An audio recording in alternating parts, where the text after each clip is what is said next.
आज ही Doubtnut app download करें। Doubtnut पर होगा अब आपके सभी मैथ्स, केमिस्ट्री, फिजिक्स और बायोलॉजी डाउट्स का सफाया।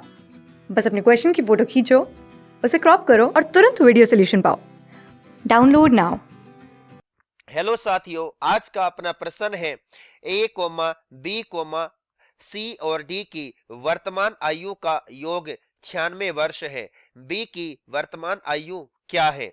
हमारे पास दो कथन है। पहला कथन कहता है ए कोमा बी और डी की जो औसत आयु है 20 वर्ष है। सी और डी की जो औसत आयु है ये हमारी क्या है? 20 वर्ष है। हमारे पास यहाँ पे चार विकल्प है। पहला विकल्प, दूसरा विकल्प, तीसरा विकल्प और चौथा विकल्प। चलिए अब अपने प्रश्न को हल करते हैं। यहाँ पे ए, बी, सी और डी की जो आयु का योग है वो 96 वर्ष यहाँ पे दे रखा है और आप लोगों से बी की यहाँ पर क्या है? आयु पूछी हुई है। बी की वर्तमान आयु क्या होगी आप लोगों से ये पूछा गया है।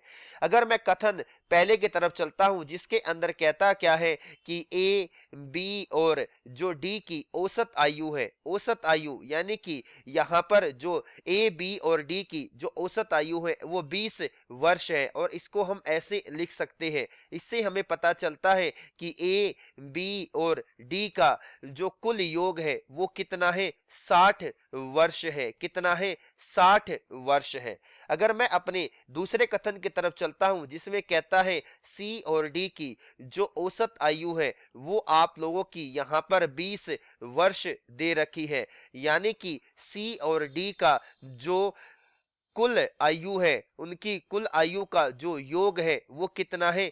40 वर्ष है। हमें यहाँ पर ए, बी, सी, डी की कुल आयु दे रखी है 96 वर्ष। ए, बी और डी का कुल योग दे रखा है 60 वर्ष। सी और डी का यहाँ पर हमें दे रखा है 40 वर्ष।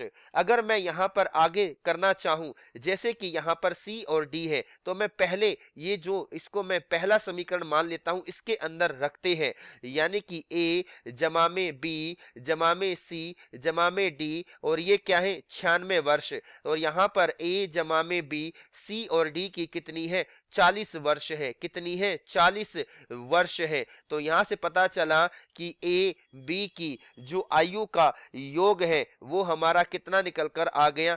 56 वर्ष निकल कर आया। कितना निकल कर आया? आप कहेंगे 56 वर्ष हमारा यहां पर निकल कर आता है। चलिए आगे बढ़ते हैं।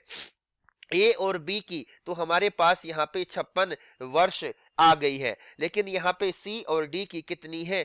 40 वर्ष आयु दे रखी है। तो यहाँ पर एक एक बातों को बिल्कुल अच्छे तरीके से समझे। यहाँ पर ये इसे हम अपना द्वितीय समीकरण मानते हैं, यानी कि यहाँ पे कहा गया था कि ए, बी और डी का जो योग है वो 60 वर्ष है। यहाँ पर ए और बी की 56 वर्ष आयु है, तो क्या मैं यहां से डी की आयु नहीं निकाल सकता? आप कहेंगे हाँ जी, डी की आयु यहां से 16 वर्ष निकल कर आई। हमारे पास डी का भी मान आ गया है। अब मैं इस तीसरे समीकरण के अंदर यहां पर वैल्यू को रखता हूं जिसमें कहा गया है सी और डी की आयु 40 वर्ष है, तो यहाँ पे डी 16 है, तो क्या मेरा यहां से सी आपका 24 वर्ष नहीं निकल कर आएगा? अब हमारे पास ऐसी कोई प्रक्रिया ही नहीं बचती जिसके अंदर मैं डी और सी की वैल्यू रखूं और मेरी बी की वैल्यू आ जाए। अगर मैं यहां पर सी और डी की वैल्यू रखता हूं, जब भी मेरे पास ए और बी का दोनों का आयु का योग आता है जो कि हमने पहले ही निकाल लिया है, इससे हमें पता चलता है कि यहां पर हमारे पास क्या है? आंकड़े पर्याप्त नहीं है। चलिए अपने विकल्प को पढ़ते हैं। पहला विकल्प कहता है यदि केवल प्रश्न एक कथन एक प्रश्न का उत्तर देने के लिए पर्याप्त है, लेकिन कथन दो अकेले प्रश्न उत्तर देने का पर्याप्त नहीं है। ठीक है।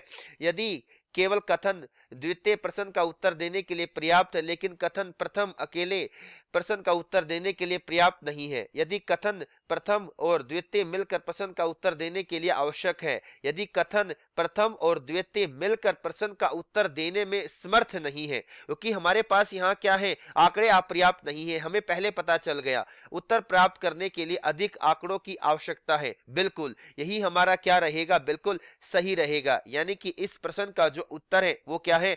विकल्प चौथा होगा, क्योंकि हमारे पास यहाँ पे किसी भी तरह का और कोई समीकरण नहीं बच रहा जिसके अंदर मैं किसी भी की वैल्यू रखकर यहाँ से बी का मान निकाल सकूं। तो हमारा यहाँ पे जो उत्तर है वो आपका विकल्प 4 है। धन्यवाद साथियों। क्लास 6 से 12 से लेके नीट, IIT, जेई मेंस और एडवांस के लेवल तक 10 मिलियन से ज्यादा स्टूडेंट्स का भरोसा। आज ही डाउनलोड करें डाउटनेट ऐप या व्हाट्सएप कीजिए अपने डाउट्स 8400 400 400 पर।